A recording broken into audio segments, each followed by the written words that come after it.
Assalamualaikum warahmatullahi wabarakatuh. Rekan-rekan sekalian, saya sedikit memberikan materi tambahan begitulah berkenaan dengan MPHI kita, subjek mata kuliah ini. Jadi ini anggap sebagai bonus saja, penghantar ujian tengah semester, tetapi materinya agak sedikit berat, sedikit saja. Jadi materi ini ada tentang system thinking, ya, system thinking atau berpikir sistem. Ya. Nah, maksudnya berpikir sistem itu apa? Nah, kita berpikir yang sangat logik, tertata, teratur, rapi, apalagi ya, terstruktur. Nah, itulah jadi sebagaimana layaknya sistem, ya, sistem itu kan satu dengan yang lainnya itu terkoneksi, ya, dan teratur. Ketika ada satu saja yang tidak terkoneksi, ya, maka dia akan menjadi rusak sistem itu. Nah, itulah yang kemudian hari ini saya mengajak rekan-rekan sekalian untuk sedikit mengenal ya bagaimana berpikir sistem itu atau sistem thinking. Nah, ini nanti akan sangat berguna untuk Anda mengerjakan UTS ya dalam waktu dekat ya esok hari. Tapi juga Anda boleh menggunakan untuk tujuan-tujuan lain ya dalam kehidupan Anda. Ya, apapun yang Anda kerjakan ketika Anda berpikir sistem, ya, insya Allah itu akan yang terbaik. Nah, apa yang dimaksud dengan berpikir sistem itu sebenarnya? Ya, ini ada definisi yang sangat pendek tetapi memberikan kepemahaman gitu ya, yang insya Allah holistik. Jadi yang namanya berpikir sistem atau system thinking, ya, system thinking ini adalah a holistic approach, ya, sebuah pendekatan yang menyeluruh that examines, ya, yang menguji the interrelationship, ya, ini yang tadi saya katakan hubungan, ya, interrelationship, saling hubungan antara satu titik dengan titik yang lain, ya, one dot to another dot and then to another dot again gitu ya.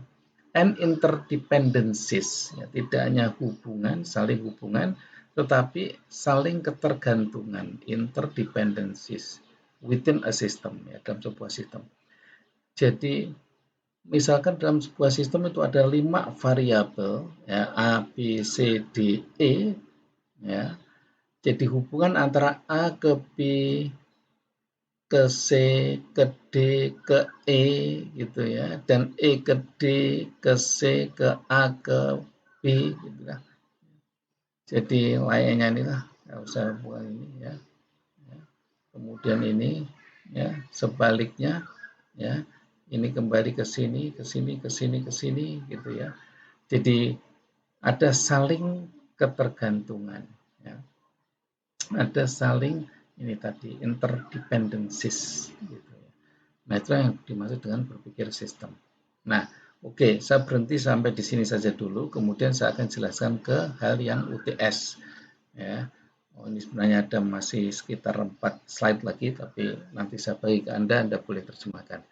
Jadi intinya di sini, nanti Anda akan menjawab UTS, ujian tengah semester, itu harus berbasis pada pemahaman sistem thinking. Ya. Apa yang saya maksud dengan sistem thinking dalam pengerjaan UTS Anda? Kita sudah pelajari bersama beberapa topik yang berkenaan untuk penulisan bab 1, bab 2, ya, dan bab 3. Ya. Inilah bab-bab atau chapter-chapter yang Anda akan tulis menjadi sebuah proposal skripsi. Oke, ya. Nah, saya telah banyak menjelaskan secara detail, meminta Anda bertanya kalau tak paham waktu perkuliahan, ya. Maka saatnya sekarang Anda menggunakan sistem thinking ini di dalam mengerjakan UTS. Apa yang saya maksud? Anda mendeskripsikan, ya, dalam UTS nanti besok Anda akan membaca soalnya. Jadi judul proposal Anda itu apa? Ya, judul proposal Anda apa? Kemudian judul ini, ya, judul yang sudah Anda kumpulkan ke saya itu, gunakanlah judul itu ya untuk menjawab UTS. Ya. Anda narasikan judul ini untuk mengembangkan bab 1. Narasi fenomena dari judul. Oke.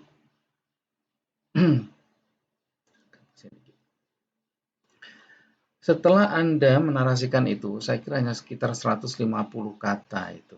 Ya, 150 kata ya, maksimal.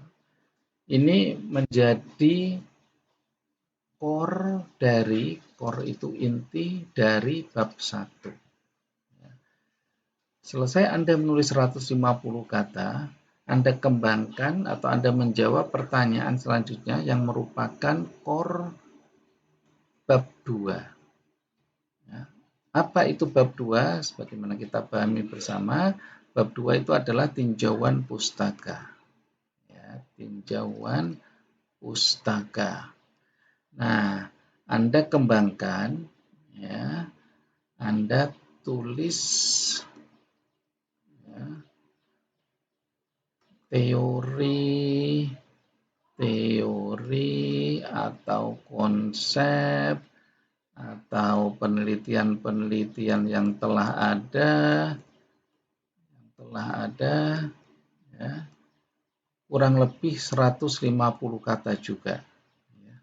Tentu perhatikan yang Anda tulis di bab 2 ini pun ya selalu merujuk pada bab 1 dan merujuk ke judul skripsi. Kemudian yang terakhir, ini kayaknya sepertinya agak mudah, Anda menuliskan atau menjawab untuk pertanyaan yang nanti jawabannya adalah core bab 3. Ya. Ini metodologi. Ya. Mengapa Anda, tuliskan, mengapa Anda menggunakan kualitatif, misalkan, atau kuantitatif, atau mixed method. Ya. Nah, lagi-lagi Anda mengkoneksikan, ya, saya menggunakan kualitatif untuk penelitian judul skripsi ini, judul proposal ini, karena bla bla bla bla bla bla. Hal ini sesuai dengan apa yang ada di dalam bab 2 ya, tentang teori itu bla bla bla bla. Gitulah, ya. Jadi itu hubungannya rekan-rekan antara sistem thinking ya dengan UTS Anda ya, dan tentu ya suatu saat Anda akan menggunakannya untuk tujuan-tujuan yang lain ya. Jadi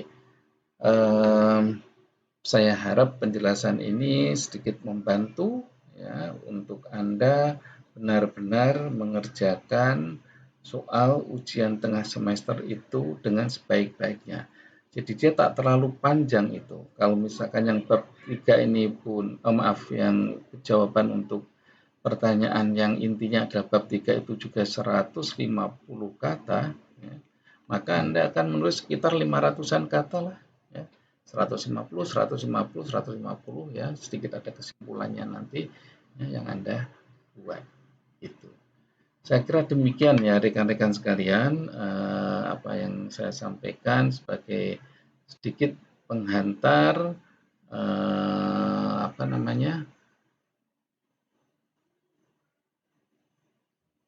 materi baru, ya, pengantar sistem thinking ini maksud saya.